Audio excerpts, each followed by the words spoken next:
Madame, Monsieur, bonsoir et bienvenue à cette édition d'Equinox Soir de ce vendredi 11 décembre 2020. Le gouvernement annonce la construction de 13 postes de péage automatique sur 4 axes routiers principaux du Cameroun. Le 14e poste de péage sera construit à l'entrée de l'aéroport de Yaoundé-Simalène.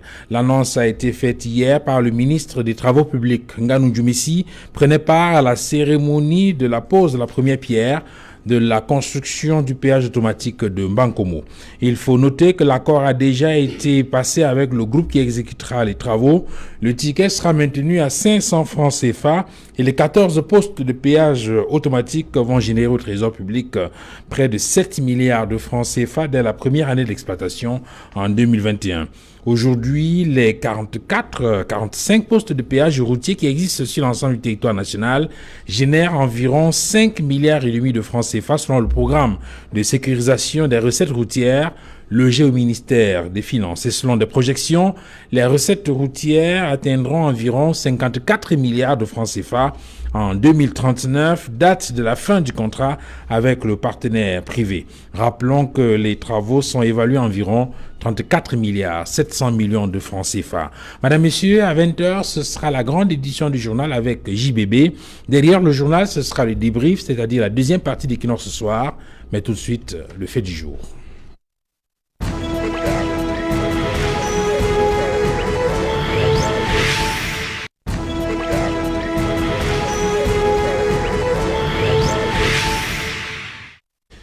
Construction des postes de péage automatique sur des axes routiers en état de dégradation avancée. Comment comprendre qu'on construise d'abord les postes de péage avant de construire les routes et les autoroutes? Le coût n'est-il pas exorbitant? Ne pouvait-on pas privilégier les nationaux pour la construction et l'exploitation de ces péages routiers automatiques? Voyons tout cela avec nos invités sur le plateau de Equinox Soir de ce vendredi. J'introduis tout d'abord Albert Anatole ici. Bonsoir. Bonsoir Duval, je salue mes copanélistes que vous aurez le privilège de présenter tout à l'heure aux téléspectateurs d'Equinox Télévision. Et je salue tous ceux-là qui nous regardent au travers du Cameroun, au travers le continent et en dehors. Comme à mon habitude, je voudrais avec votre permission revenir sur un fait qui m'a marqué au courant de la semaine. Je voudrais parler de cet arrêté municipal de monsieur le maire de la ville de Douala, justement, qui a publié les listes définitives, n'est-ce pas, des élections qui sont déroulées dans les équipements marchands de la ville de Douala. Et dans ces listes, il a introduit, n'est-ce pas, des noms de personnes qui n'ont aucune activité au sein des équipements marchands et qui n'ont même pas participé justement au processus électoral.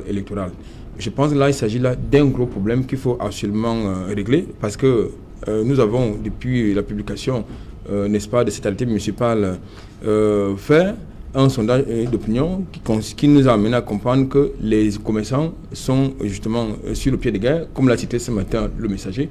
Et si les commerçants sont sur le pied de guerre, c'est une poudrière qui s'annonce.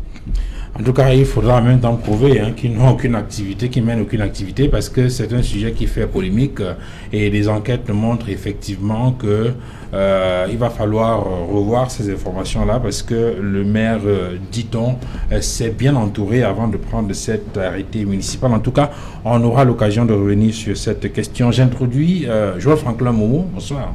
Bonsoir, M. Duval. Bonsoir à tous les copanélistes. L'information étant un récit circonstancié des faits et un intérêt humain, pour moi c'est un plaisir d'être ici ce jour pour apporter une modeste contribution dans le but d'éclairer la lanterne sur les faits d'actualité. Et j'aimerais également faire passer un coup de gueule qu'il faudrait que le monde entier puisse comprendre que la problématique du Covid a créé une sorte de récession économique. Toute la gouvernance mondiale a pris un coup et il est question que nos administrations puissent prendre des mesures qui s'imposent pour que les choses puissent aller pour le mieux en évitant de mettre sur pied dans les pratiques de mauvaise gouvernance parce que tout ce qui peut permettre à ce que les choses ne marchent pas fera ce que l'économie puisse prendre un coup. Donc 2021 doit être une année où la bonne gouvernance doit être au centre des priorités parce que l'économie mondiale est en récession. Merci Jean Franklin Momo, vous êtes directeur de publication d'Africa Business Magazine, mais surtout consultant en management. Docteur Luison Essomba, bonsoir. Bonsoir Duval, bonsoir à tous vos nombreux téléspectateurs. permettez-moi de saluer avec respect les autres co-panélistes avec lesquels nous allons éclairer la lanterne de nombreux téléspectateurs qui nous regardent. Et permettez-moi, si vous en avez gré, de passer un bonsoir à toute l'élite du BAM, surtout du BAM Inugu, M. James Lombiono, Anon Adibine, Mme Boumer, qui ont réussi, à travers une diligence à nul autre pareil, de convaincre l'entreprise Eneo pour que les coupures intempestives au niveau de Bafia reviennent avec force et vigueur. Donc, je salue toutes les populations d'Indéni. Merci Luison Essoma. Vous êtes enseignant de droit public à la faculté des sciences juridiques et politiques à l'université de Douala. Alex Guipi, bonsoir. Bonsoir Duval, bonsoir aux milliers de personnes qui nous suivent ce jour et un bonsoir particulier à tous ces détenus du MRC, ces défendeurs de la liberté qui ont été injustement arrêtés depuis 2018, 2019 et 2020 et j'envoie par là un bonsoir particulier à Asmo Thérèse qui a été incarcérée le 22 septembre. C'est une militante du Djalobo, du côté de Samilima. Elle a été torturée, elle a reçu les coups de matraque sur la tête. Et actuellement, nous espérons que les autorités de la personne de Fou, vont nous permettre de passer un scanner sur elle. Il y a aussi un bonsoir à Foussi Apollinaire, qui est l'homme du jour aujourd'hui. C'est celui-là qui est un benzineur, qui a été arrêté le 22 au marché de Côtier parce qu'il manifestait. Et actuellement, sa femme est enceinte à terme déjà. Donc nous espérons que les autorités gouvernementales vont comprendre que ce monsieur a besoin de retrouver sa liberté le plus tôt possible. Et bien sûr, pour terminer, un bonsoir. Mais vous n'allez pas saluer tous les militants du MRC, Alex. Non, pas du tout. Mais un bonsoir à Tangier. En tout cas, merci d'être venu sur ce plateau. Vous êtes en politique et vous êtes militant du mouvement pour la renaissance du Cameroun. Alex Guépi, puisque vous avez la parole, vous la gardez, vous avez écouté ce communiqué rendu public hier par le ministre des Travaux publics. En même temps, on a appris, en regardant le journal d'Equinox Télévision, hier, que les membres du gouvernement étaient à Bankomo pour la première pierre du poste de péage, le tout premier poste de péage automatique chez les 14 qui vont être installés, construits sur l'ensemble du territoire national. On parle d'un projet qui devrait coûter autour de 34 milliards 700 millions de francs CFA. Vous, quel regard sur ce projet présenté comme futuriste et qui pourrait avoir d'abord le projet en lui-même. C'est un projet louable, c'est-à-dire avoir des postes de péage automatique. C'est un projet qui devrait assainir la manne financière de l'État du Cameroun. Ça devrait permettre qu'il y ait plus fuite de budget. En principe, c'est cela. Donc l'idée est bonne. Mais cependant, on devrait s'interroger sur la portée du projet. On devrait s'interroger sur la plus-value sur le projet, car 14 postes de péage à 34 milliards, ça vous fait sensiblement 2 milliards 800 millions de francs CFA par poste de péage. Alors on se dit, lorsqu'on a lu certains rapports qui estiment que trimestriellement, la recette au niveau des péages, c'est de 3 milliards et demi de francs CFA. Donc vous conviendrez avec moi que ça fait à peu près 13 milliards, 14 milliards par an. Donc le temps d'amortissement, c'est 3 ans. Est-ce qu'on a besoin d'investir, de prendre 3 années pour construire des péages qui vont coûter au contribuable de 34 milliards de francs CFA et qui vont être amortis au bout de 3 années, et après les amortissements, il faudrait penser justement à l'entretien de ces péages-là. Il faudrait penser aussi au personnel, ce qu'il faut faire au TEC. Donc, on se rendrait donc compte qu'au bout de 5 ans, pendant 5 ans, le péage va tourner uniquement pour l'installation et pour son fonctionnement. Et je voudrais dire en tant qu'expert du BTP, dire déjà que ce coût est faramineux. Il faudrait qu'au Cameroun, on arrête de donner des chiffres toujours en milliards quand on veut faire des réalisations. Je pense déjà que 34 milliards pour 14 péages, c'est excessivement cher. Par exemple, si on voudrait assainir le secteur financier camerounais, c'est-à-dire qu'on voudrait assainir le mode de péage, par exemple, nous pouvons faire appel au NTCI. Pourquoi ne pas, par exemple, instaurer un paiement à partir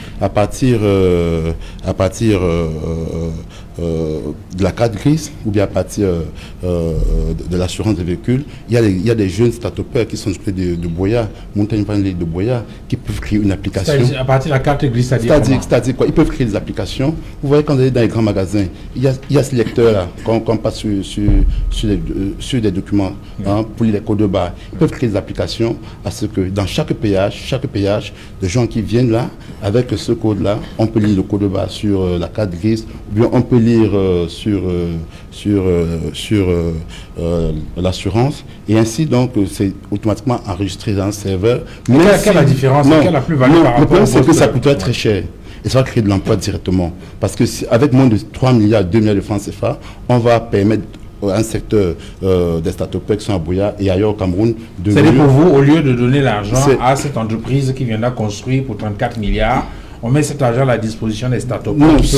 Oui, ce que je veux faire comprendre, c'est que quand on veut réaliser un projet, on doit d'abord minimiser les coûts et chercher aussi que le projet puisse être rentable à long terme. La construction d'un tel péage, alors que nous sommes en train de construire des autoroutes, est-ce que c'est le moment que cela puisse être réalisé? Je ne pense pas. Donc je voudrais dire qu'à partir des applications, on peut résoudre ce problème-là à de moindres coûts. Par exemple, on peut imposer le péage par le biais de la monnaie électronique. On peut dire à toute personne qui doit payer d'utiliser par exemple le mobile money pour le faire. Ce serait mieux contrôlé et on pourra également vérifier. Donc, il serait donc important que les pouvoirs publics arrêtent de tout monter des projets, parce qu'on a l'impression, quand on voit la profondeur de ces projets-là, que les gens qui les ficellent ne veulent que se remplir les poches, tout simplement. Dr Eugène Issomba, lorsqu'on écoute le développement de Alex Guépi, il salue l'initiative qui va viser probablement à maximiser les recettes de l'État, mais il estime que sur la façon de monter le projet, de le conduire, on pourrait faire mieux. Bien entendu, je crois que je commence par le bout de sa réaction. L'élément important, c'est que, vous savez, la manipulation physique du ticket du péage, qu'on appelle techniquement les recettes de redevance d'usage routier, c'est l'expression technique. Alors cette manipulation par les mains a amené de sérieux détournements de fonds. C'est-à-dire que cette initiative vient, à mon sens, sécuriser les recettes de l'État et dans une certaine mesure, même les augmenter. Vous l'avez dit d'ailleurs dans le propos préliminaire tout à l'heure en présentant les chiffres en termes de rentrée d'argent par rapport à cela. Donc c'est pour dire quoi? C'est pour dire en réalité que il faut apprécier ce projet dans sa juste valeur et comprendre qu'en réalité, il s'agit là, à mon sens, d'une lutte véritable contre le détournement public, parce que, je vais vous dire aujourd'hui, même sur le plan fiscal, nous sommes en plein dans la dématérialisation des procédures fiscales. C'est-à-dire aujourd'hui, le seul fait qu'on ait réduit les contacts entre le contribuable et l'agent fiscal a apporté beaucoup dans les caisses de l'État. Et c'est sensiblement la même chose que l'on voudrait faire avec les péages automatiques. C'est donc pour dire que... Donc il faut évoluer progressivement vers la dématérialisation. Vers la dématérialisation, c'est-à-dire que pour la digitalisation, si vous voulez. Oui. Bon, maintenant, vous savez, nous sommes au Cameroun où la corruption a atteint des proportions endémiques et même inquiétantes. Donc, nous espérons tout simplement que, et là je peux rejoindre M. Nguépi, espérons tout simplement qu'il n'y ait pas des obstacles humains, parce qu'une fois qu'on aura installé ces péages automatiques, je suis certain qu'ils tiendront pour quelques jours, parce que les gens vont trouver des stratégies, à mon sens, qui vont contribuer à mettre à mal le fonctionnement de ces structures électroniques et qui vont justement vouloir qu'on rentre dans la même logique dans le temps, c'est-à-dire que l'utilisation des tickets. Vous vous rappelez, M. Duval, quand on procède à cette manipulation à travers les tickets, vous vous rendez compte qu'aujourd'hui, il y a beaucoup de Camerounais qui se sont embourgeoisés à travers ce mécanisme-là. Donc, c'est une véritable lutte contre la corruption qu'engage le gouvernement du Cameroun. Nous espérons simplement que les entretiens de ces nouvelles technologies qui seront mises en place soient des entretiens constants et permanents pour qu'on ait des instruments qui seront valides dans la pérennité et même dans la durabilité. Parce que si ce n'est pas le cas, c'est qu'au regard des 3 milliards, qu'on évoque 34 milliards pour la construction de ces éléments technologiques, je crois qu'on va les regretter. Mais ça marche pourtant, Dr Eugène Issomba. Oui, je ne refuse pas. C'est quoi vous êtes si pessimiste dans le Non, ce que j'indique, vraiment, écoutez mon raisonnement. Le raisonnement se structure sur l'utilité du projet. Personne ne va le contester sur ce plateau. Mais je vous dis bien que revenons aussi dans les pratiques qui sont souvent celles qui, à mon sens, portent atteinte au bon fonctionnement de quelque chose. Donc, dans le cas de l'espèce, moi, je me situe déjà dans une perspective prospective, c'est-à-dire qu'en réalité, comment vont se comporter des gens qui avaient l'habitude d'être en contact avec les tickets, de manipuler les tickets. Comment se comporteront-ils une fois qu'on va mettre en place cette technologie nouvelle? Donc, c'est pour dire il risque de freiner des 4 fers pour que oui, bien entendu. Ça dit qu'en réalité, vous allez voir que des gens vont développer des stratégies pour que, en réalité, que ces machines ne fonctionnent pas et qu'on revienne dans les structures d'antan pour justement s'embourgeoiser et s'enrichir illicitement. Quelle est la perception que vous avez de ce projet, Joël-Franck Lamont? Et pour mes compréhensions des téléspectateurs, il faut que je puisse définir la sémantique du mot péage. Le péage, c'est un droit, je veux dire, un droit que l'on acquitte pour franchir un passage. Ça veut dire que lorsqu'on met sur pied ce genre de projet, il faut apprécier. Mais le véritable problème qui se pose, c'est qu'il y a un problème de programmation des actions stratégiques opérationnelles. Parce qu'au Cameroun, c'est très beau de penser investir, mais encore faudra-t-il que l'État du Cameroun mette sur pied des mesures qui s'imposent pour garantir l'efficacité des paniers opérationnels. Parce que si on fait aujourd'hui le bilan du péage existant, je pense que le bien est caduc parce qu'il est question de faire une communication gouvernementale pour expliquer aux populations camerounaises le chiffre d'affaires du péage, qu'est-ce que cet argent a produit pour l'intérêt de la société de manière naturelle. Évitons les improvisations introspectives à tort ou à raison. Parce qu'en économie, il y a ce que nous appelons dans le jargon les agrégats de l'économie. Il y a la production, il y a la distribution, il y a la consommation. Lorsqu'on crée un péage, ça obéit à quelle leçon? Il n'y a pas de route en passant. Sur la base de quel indicateur ce péage doit être rentable? Alors que nous avons d'autres problèmes sur le plan sanitaire, sur le plan éducatif, sur le plan social. On a tous les problèmes. Je pense il y a absence de vision stratégique opérationnelle. Je ne dis pas non que c'est un bon projet, parce que c'est futuriste, il faut le reconnaître. Mais la nomenclature du management moderne n'est pas encore dans la compréhension des Camerounais. Donc aujourd'hui, je pense que s'il faut faire une sorte de rétropédalage, je dirais que parlons un peu du bilan des infrastructures relatives à la CAN. Je dis que bon, c'est beaucoup d'argent qui sont partis en fumée. La CAN devait se tenir en 2019. Aujourd'hui, ça renvoie en 2022. Cela veut dire qu'au niveau de la prospective, quelque chose doit manquer en termes de retour sur investissement. Donc, à mon humble avis, j'aimerais, pour une meilleure compréhension des spectateurs, que c'est un bon projet. Il est même futuriste parce que les péages avant, ils posaient le contour, je veux dire, du management archaïque pour rejoindre le docteur Somba. Mais ce que je précise de manière péremptoire, c'est qu'il y a absence de vision parce que c'est un projet budgétivore. Monsieur Guépi, tout à l'heure, a fait le ratio. On parle de 14 péages. S'il faut faire le ratio par péage, ça fait 2 milliards. Cet argent peut servir à faire autre chose. On n'a pas de route, s'il vous plaît. À quoi va servir cette modernisation quand il n'y a pas de route? Attends, là, ici, de toute évidence, là, on a mis la charrue avant les bœufs. Mais écoutez, c'est un fait.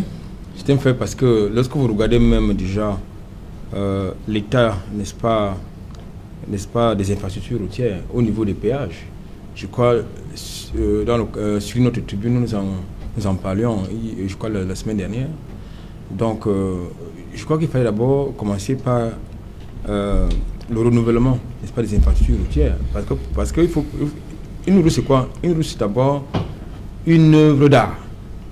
Une route, c'est d'abord une œuvre d'art. Une route, c'est pas une infrastructure anodine.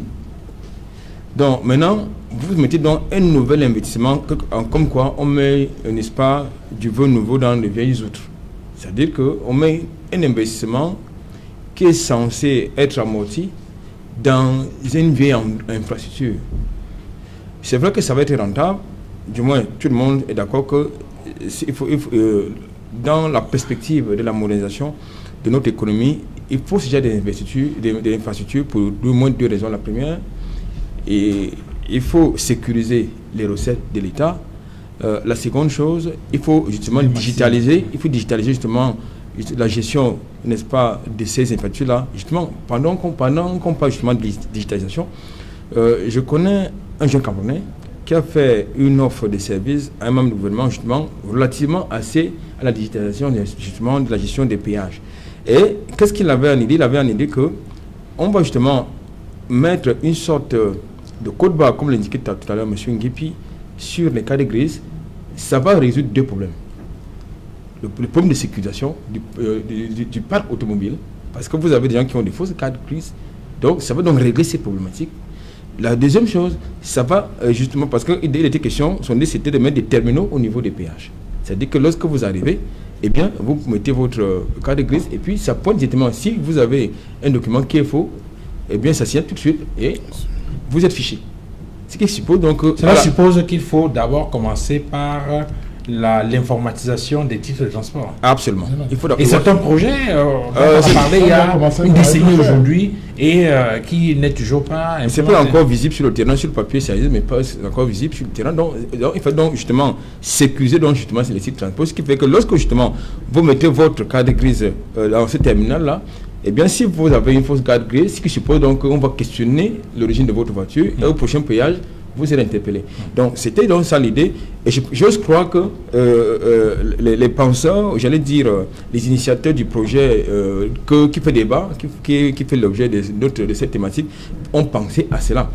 Mais je pense également, il faut également croire, et justement croire qu'effectivement, ça va rapporter ce que vous dites, parce que tout à l'heure, lorsqu'on parle de 7 milliards, ça me renvoie un peu à la titrage du journal Le Jour de ce matin, l'édition de ce matin, qui parlait justement d'un détournement de 7 milliards de francs CFA chaque année dans les péages. Donc, est-ce que ce sera véritablement... Un détournement qui était fait je veux dire il y avait plusieurs mécanismes qui étaient mis en place, soit c'était des tickets de péage parallèles, soit c'était que carrément des gens mettaient...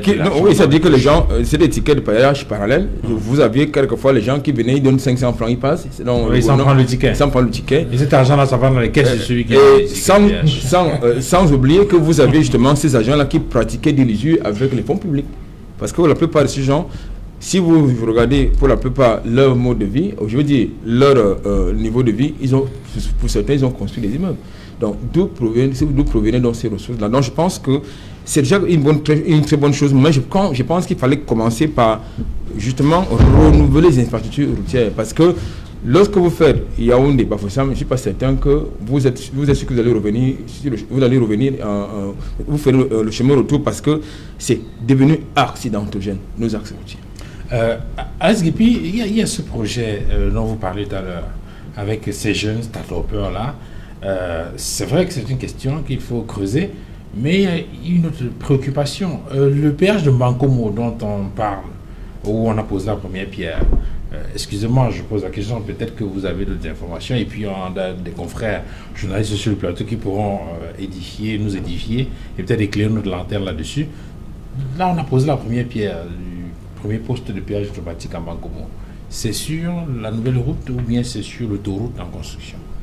C'est sur l'ancienne route.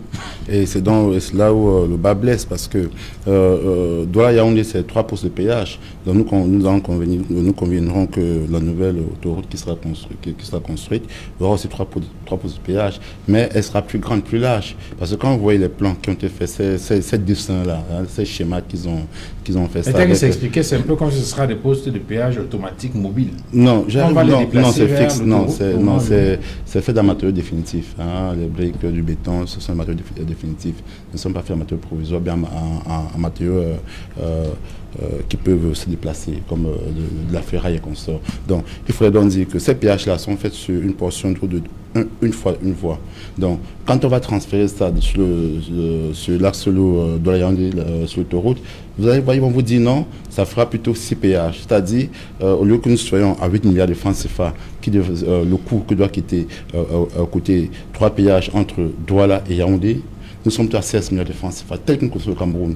Ils vont nous expliquer que... On a dit 14 postes de péage. Oui, mais je vous dis, quand on... Ce que vous expliquez, c'est comme ça on va multiplier. Non, effectivement, non. 14 postes de péage, ça vous fait 8 milliards pour 3 postes de péage, sensiblement. 8 milliards pour 3 postes de péage. Donc, doit y en avoir pour 8 milliards de francs CFA, sensiblement. Maintenant, vous allez voir que pour une voie aller, une voie retour, n'est-ce pas? L'autoroute, c'est 2 x 2. Donc, tel que je connais au Cameroun, c'est-à-dire que pour l'autoroute camerounaise, on devrait être plutôt à 6 postes de péage, c'est-à-dire 3 postes de péage. Mais on vous dit, là-bas, c'était plutôt 7-8 milliards pour 3 postes sur une voie aller, une voie retour. Ici, c'est 2 voies aller, 2 voies retour. Donc, ils vont carrément multiplier par 2 et vont vous faire comprendre qu'en réalité, c'est 6 postes de péage. Mais ça, c'est un procès d'intention. Non, c'est la réalité. Ça a été au Cameroun. C'est la réalité. Ceci étant dit, s'il faut assainir les caisses d'État, s'il faille contrôler les recettes fiscales qui se passent sur nos axes routiers et partout au Cameroun, il faut penser à la digitalisation. Vous savez, la monnaie papier, papier or doit disparaître en fait, parce que cette monnaie papier or, qui est le franc CFA, dérange pour le peuple camerounais. Le Cameroun devrait déjà penser à créer une monnaie virtuelle. Déjà, nous avons déjà des mobile monnaies qui existent. Nous avons, pour ne pas faire une publicité, mais qui sont existants, IOP, Orange, MTN et d'autres prestataires qui sont dans l'ombre, qui existent, qui sont là, qui font dans cette monnaie virtuelle. Donc le Cameroun, c'est une belle l'occasion pour le Cameroun de promouvoir, comme l'ont fait les MPSA au niveau du Kenya, de promouvoir la monnaie virtuelle qui devrait en principe échapper au contrôle de la monnaie papier dont on se rappelle qu'on a 50% de devises qui sont conservées au niveau de la banque, au niveau du trésor français. Donc l'État reste là une occasion pour elle. Je vais vous dire quelque chose. Je connais des start-upers qui sont en Allemagne, par exemple des Camerounais qui travaillent à Google dans les grandes structures. Il y a une application qui s'appelle Djangi Collect, qui semble vous faire cette publicité. Ce sont les jeunes start-upers Djangi Collect qui permettent en fait de faire la collecte. Hein, sur toute forme qu'elle existe. Donc vous comprenez avec moi qu'avec une application, avec un système de lecture d'infrarouge, parce que lorsqu'on va mettre cette poste automatique, s'il n'y a pas un lecteur infrarouge, les gars peuvent tous venir là, le véhicule traverse, il prend ses 500 francs et il donne comme moins de paiement. Nous n'avons pas de nos cas de charges de ce péage. Donc il faudrait savoir, est-ce qu'il y aura un système d'infrarouge? Parce que tout véhicule qui devrait traverser, il y aura une lecture du code de barre, parce qu'en fait, chaque plaque d'immatriculation, les numéros sont les codes de barre en fait. Vous comprenez un peu? Est-ce qu'il y aura une lecture du code de barre automatique à ce qu'il y aura un serveur central, que tout véhicule qui aurait traversé une fois, et c'est le serveur central qui va donner le coût, le montant de la journée. Mais si ça n'existe pas, par exemple, même si on dit c'est un péage automatique, parce qu'ils vont venir dans la main, mettre l'empreinte et consorts, vous voyez que le véhicule qui passe sans mettre la main, ça trouve frauduleuse. Donc c'est dit quoi? Que je reste convaincu. Avec le transfert de technologie, avec les espoirs camerounaises qui travaillent dans des projets similaires dans d'autres pays, on pouvait tout simplement faire appel à l'expertise camerounaise. Nous avons les start-upers camerounais qui sont assez performants.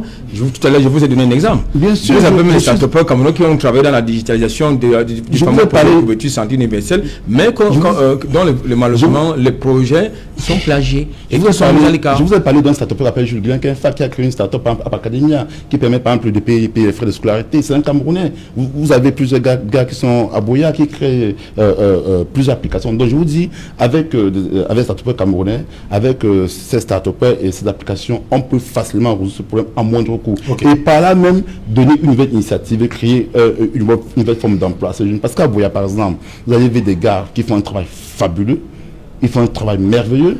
Ces gars, par exemple, ils vont créer un système d'assurance à partir de vos crédits téléphoniques. Ils vont créer un système d'appel pour les médecins derrière même et qui fait une publicité. Donc tout est possible. Donc il serait grand temps que l'autre gouvernant arrête de penser juste comment faire pour se remplir les poules. Parce que si un temps soit peu, l'autre gouvernant pensait à l'intérêt du peuple camerounais, sincèrement, ce péage-là, l'idée est bonne, mais le projet est nul. Et pourquoi est-ce qu'on s'accentue à vouloir contrôler les richesses de l'État? Parce qu'en fait, au lieu que le Cameroun pense à innover par la création de nouvelles sources de richesse, le Cameroun pense plutôt à innover par une fiscalité punitive qui freine même carrément l'économie.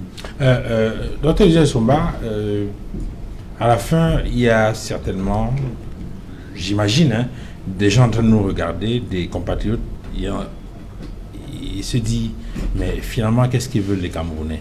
On se souvient que il y a quelque temps, beaucoup applaudissaient ou proposaient qu'effectivement qu'il y ait ces postes de péage automatique. Parce qu'ils estimaient que les postes qu'on avait, manuels, avec les tickets et tout ça là, c'était de l'époque de Mathusalem. Alors aujourd'hui que le ministre des Travaux publics vient annoncer qu'on va entrer dans la modernisation avec les postes de péage automatique, là on se remet encore à critiquer. C'est-à-dire que finalement, c'est comme si on ne sait pas exactement ce qu'on veut. Ou bien ils sont trop exigeants les Camerounais. Duval, je crois que le Rwanda nous avait déjà montré un bel exemple de ces péages automatiques. Je crois qu'ils l'ont depuis 2 ou 3 ans aujourd'hui. C'est-à-dire que dans d'autres pays, on en parle aujourd'hui au passé. Donc, M. Duval, moi je pense que nous l'avons tous dit ici, personne ne peut tirer à Boléro sur un tel projet. Nous disons, c'est un projet futuriste, c'est un projet qui présente des réelles capacités de sécurisation d'abord de nos recettes et aussi d'augmentation de ces recettes. Parce que quand vous regardez bien, quel était le but au départ de la création des péages? C'était en fait de réhabiliter des routes et d'en bitumer des nouvelles. En fait, pour qu'on ait un foisonnement de routes au Cameroun, ça veut dire que depuis, je crois, 88-89, que le péage est institué. Vous convenez avec moi que si tout cet argent était capitalisé dans le sens qui a structuré et fondé sa mission, sa finalité, ce qu'aujourd'hui, tous les villages sont alimentés par des très belles routes. Alors, vous convenez que cet argent, certainement, a pris une autre orientation que celle justement de réhabiliter les routes. Or, Aujourd'hui, quand vous regardez l'attitude de l'État, il s'agit d'une attitude qui consiste, comme je viens de le dire avec force et vigueur, de renflouer les caisses de l'État à travers justement la modernisation des infrastructures routières, surtout ces postes de péage automatiques qui vont permettre de faire rentrer de l'argent. Mais, Duval, nous restons toujours dans les mentalités et l'esprit qui anime le Camerounais. Je vous assure que, et ce n'est pas faux, moi je connais des gens qui ont travaillé au péage, mais qui aujourd'hui, je pense que quand on a annoncé l'idée, je crois que l'idée même de la mise en place de ces péages automatiques date de 3 ou 4 ans aujourd'hui au Cameroun. On avait annoncé, ça ne faisait que reporter. Bon, je crois que le ministre fera une annonce fracassante avec une descente sur le terrain pour indiquer qu'effectivement, pose la première pierre. Donc, ce que nous stigmatisons ici, ce n'est pas que nous sommes défaitistes ou du moins qu'apocalyptiques, non. Le problème, c'est simplement qu'on plonge là dans la mentalité réelle du Camerounais, qui en réalité ne va trouver, surtout moi je dis, ceux qui ont l'habitude de gérer ces affaires. Vous allez voir qu'à un moment donné, le problème que moi j'aurais, c'est la maintenance de ces infrastructures qui doivent, comme je l'ai indiqué tout à l'heure dans le propos communal, qui doit être un projet durable dans le temps et qui puisse d'ailleurs faire rentrer toutes les sommes qui ont été dépensées pour sa réalisation. Donc voilà les choses sur lesquelles nous partons. Mais retenons tout simplement que aujourd'hui, c'est un bon projet, nous l'accueillons favorablement, mais c'est la pratique ou l'implémentation pratique de ce projet à travers les mentalités que nous connaissons qui peuvent, à mon sens, donner du flegme. Et Joël Franklin Momo tout à l'heure prenait l'exemple de la CAN, du projet de la CAN, le projet des infrastructures de la CAN avec le flop qu'on a enregistré de ce côté-là pour dire qu'il fallait tirer les leçons dans la mise en mouvement de cet autre projet de construction des postes de péage routier automatique. Tout à l'heure, vous avez posé une question sibylline, mais elle était à la limite vicieuse, c'est-à-dire que celle de savoir, mais pourquoi n'a-t-on pas construit ces péages, mis ces péages du côté de l'autoroute, qui est en voie justement de construction? Oui, ça devait rimer avec non seulement nouveauté des infrastructures routières et nouveauté de l'infrastructure technologique, c'est-à-dire que de digitalisation à travers laquelle on va donc faire rentrer l'argent dans les caisses de l'État par ces péages automatiques. Or, on revient les mettre sur des axes qui, vous savez bien, regardez simplement, quand vous êtes au niveau du péage des DEA, regardez simplement l'état de la route à ce niveau, vous comprenez qu'en réalité, c'est comme... Et le sentiment justement qu'on a, c'est que la route est le plus dégradée au niveau des péages. Pour parler des DEA, on peut parler du péage de Mbanga, on peut parler du péage de Mbanga, du péage de Loué, ou c'est pas de... Non, je pense que c'est pas un dessin pour permettre qu'à ce niveau-là, vous n'allez pas à la vitesse, vous allez au ralenti pour qu'on puisse mieux récupérer. Mais on n'a pas besoin de dégrader la route. On n'a pas besoin de dégrader la route, faut qu'il y ait péage. Geoffrey Franklin Momo, de toute évidence, là, on a mis la charrue avant les bœufs. C'est comme ça c'est comme ça que le Cameroun fonctionne, parce que lorsque vous faites un tour dans d'autres pays, il y a des gens qui font ce qu'on appelle de la prospective, parce que en management moderne, on dit gérer c'est prévoir, connaître pour agir et contrôler pour corriger. Lorsqu'on regarde un peu comment fonctionne, notre pays, on a un peu comme l'impression que nos administrateurs se comportent comme s'ils ne résident pas au Cameroun. Il y a absence d'une vision prospective, stratégique, opérationnelle.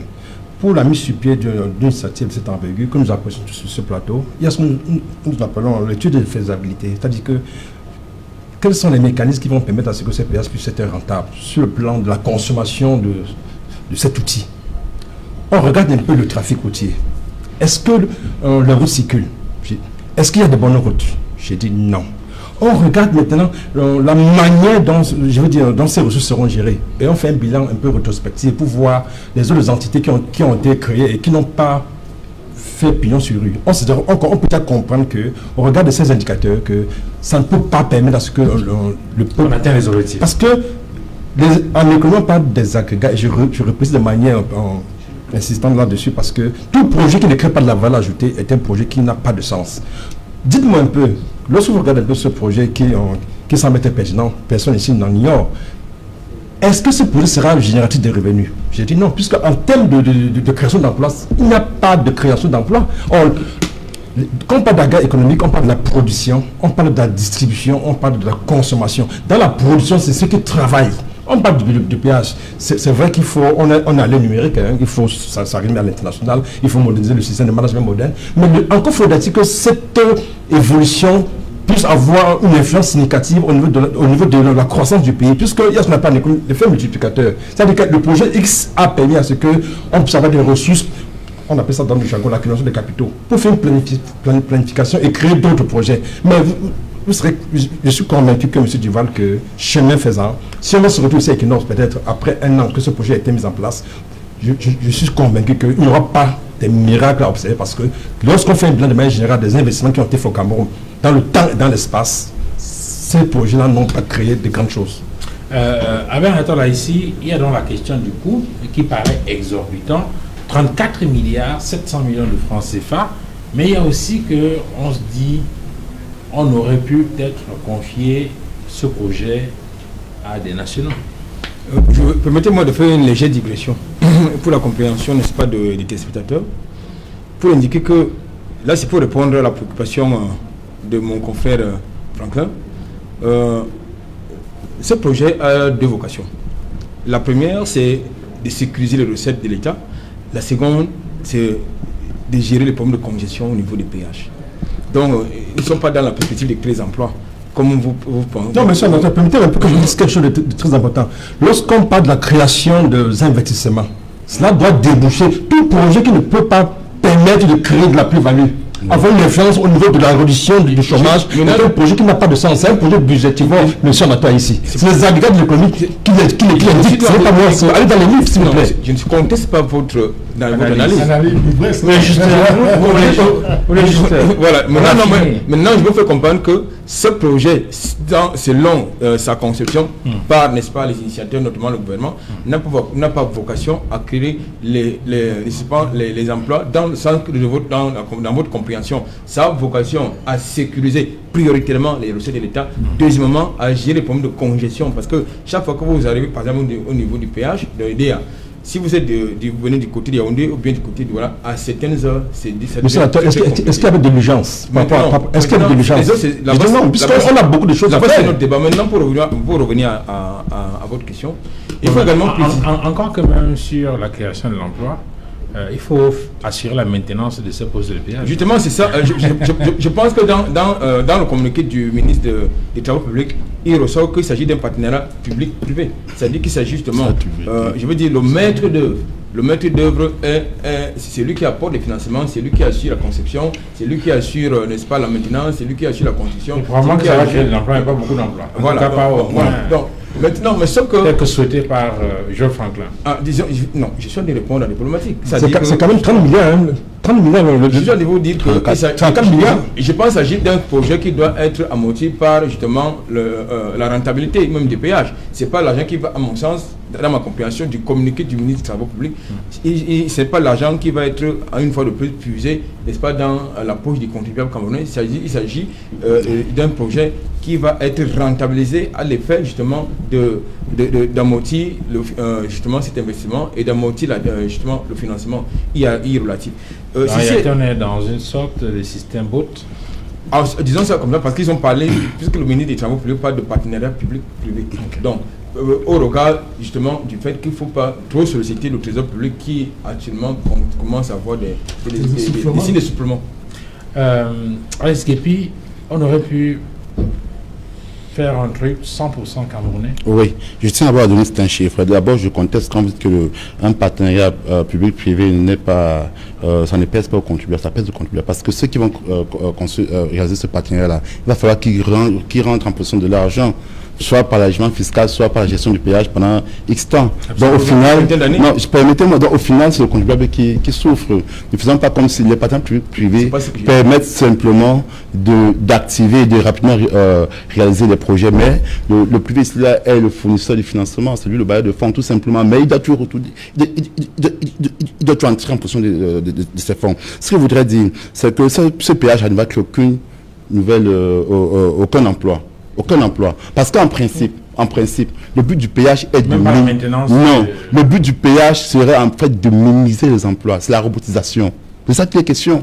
Quand on robotise un système, on voudrait donc qu'il y ait moins d'emplois. Monsieur Guépé, je veux dire quelque chose de très important, c'est que Lorsque vous évaluez la pertinence de ce projet en termes d'action opérationnelle, le projet en lui-même est de qualité, mais sauf que lorsqu'on fait une lecture géostratégique du besoin, est-ce qu'on avait besoin du pays j'ai dit non, parce que cet argent pouvait s'aider autrement. Je vais vous dire, les pays qui ont atteint ce niveau dimensionnel du management, qui ont imposé les péages automatiques, sont des pays qui n'ont plus de problèmes existentiels.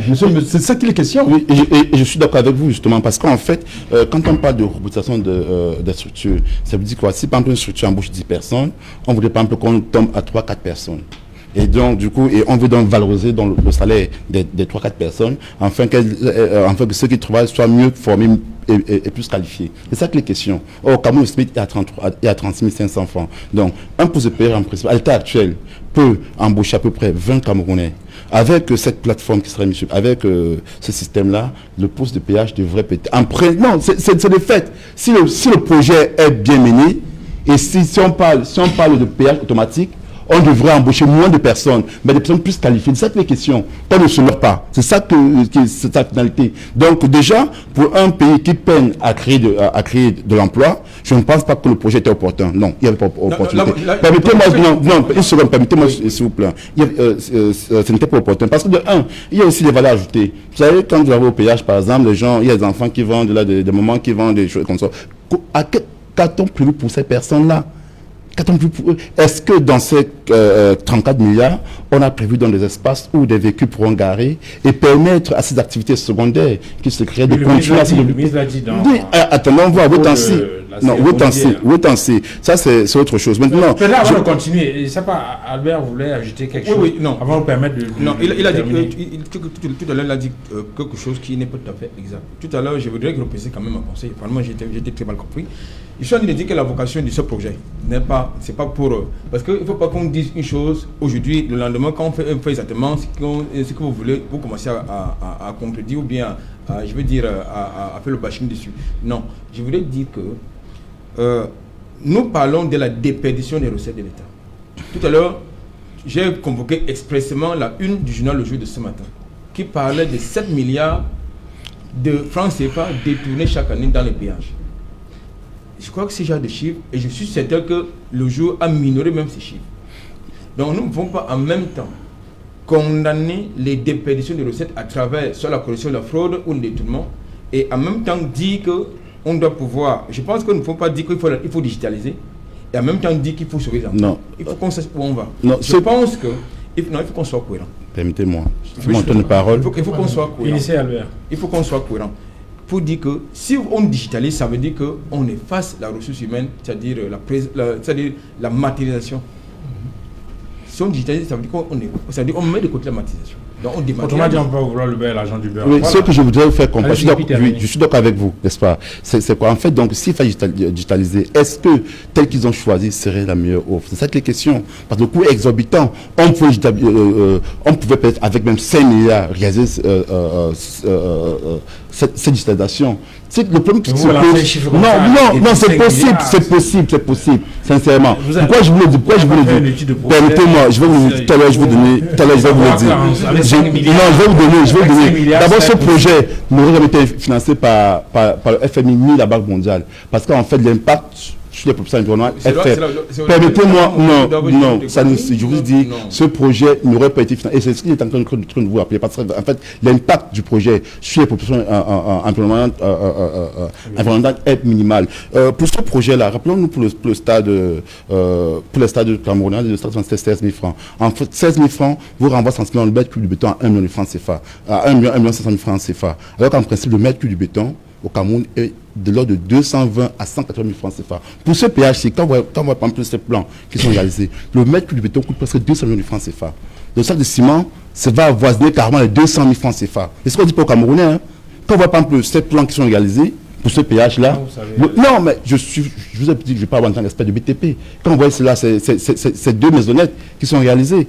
Donc le mètre cube de béton va sensiblement à 200 millions de francs CFA et le sac de ciment va sensiblement à 200 000 francs CFA. Je mets en défi tout expert du BTP de faire un dimensionnement, de faire un calcul béton. Ils vous diront, ils vont coller ce que je dis. Donc on pouvait à moindre coût réaliser cet ouvrage-là et contrôler les recettes de l'État. Parce qu'en fait, c'est ça le problème. On veut faire croire aux Camerounais que pour qu'on puisse contrôler les 7 milliards qui partiront en fumée, il faudrait qu'on investisse 34 milliards au bout de 3 ans et au bout de 4 ans, il faudrait passer d'entretien. Donc, non, ce que je veux dire, c'est quoi?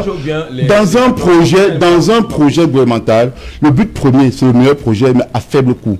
Et les projets aussi qui ont une meilleure rentabilité, un meilleur impact sur les populations. Le simple fait que les mamans qui vendent, le simple fait que les mamans qui vendent le bitumba, parce que j'aime bien ça, la IDEA, que va-t-on faire d'elle? C'est ça que les questions. Quand on voit ces plans qu'ils ont conçus là, je ne vois aucune passerelle qui est prévue pour permettre. Les maquettes. Non, nous avons regardé les maquettes. Les maquettes, c'est un dessin fait sur Archicad, là, comme ça. Alors, ils ont balancé ça. Mais quand vous utilisez ces maquettes en tant qu'un expert du BTP, vous ne voyez en aucun moment un véritable endroit qui est prévu pour ces mamans-là. Donc, le plus-value serait que ces mamans-là puissent continuer les activités. Parce qu'à travers ces activités-là, cela les permet de nourrir les enfants et d'envoyer les enfants à l'école. Alors, Dr. Ija Issoba, en quelques secondes, avant de prendre... Oui, juste pour dire qu'en réalité, il y aura une diminution de la présence humaine. Et qui dit diminution de la présence humaine dit justement qu'on tend vers une disparition même totale de cela. Et autre chose, Duval, vous vous rappelez, il y a 2 ou 3 ans, la CONAC avait par elle-même géré le péage d'un Komtou et d'un Bankomo. Ils ont fait une recette incroyable. Incroyable. Donc en une journée. Et je crois qu'ils avaient géré pendant 1 mois. Les recettes produites pendant les 1 mois ont justement dépassé celles qui avaient été faites pendant près de 2 mois à ce péage-là. Donc c'est pour dire quoi, là je peux rejoindre Anatole. La priorité du gouvernement à travers la mise en place de ce péage électronique va consister en réalité à la technique de sécurisation des recettes de l'État et même à une certaine augmentation des dites recettes. Alors nous allons mettre un terme à la première partie de cette émission d'Equinox ce soir de ce vendredi 11 décembre 2020. Le temps pour nous de retrouver Julien-Berthe Bissay, mais avant cela, peut-être rapidement un mot, Geoffre Lanquin Momo.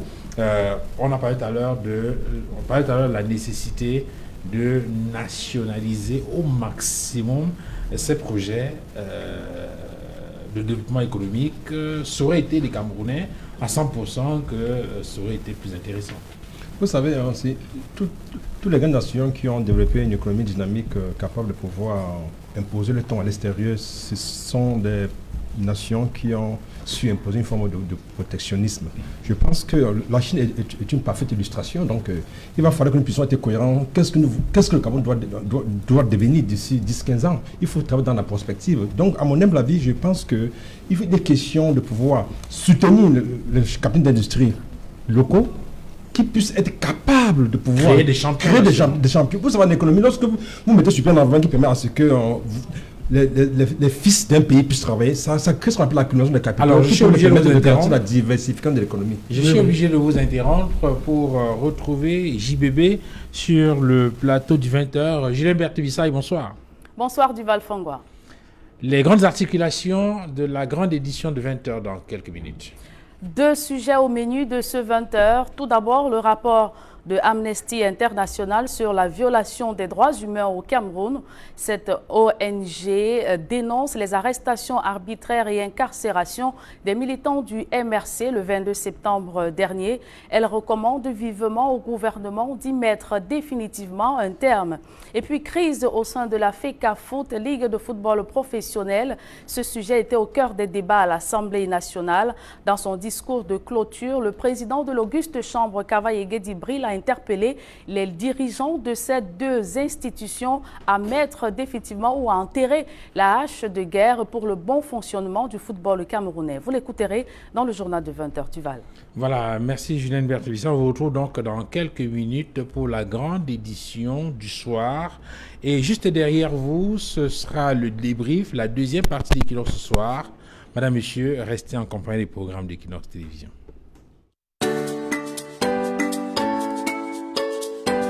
Mama, the week children in college, I had the back to school. It gave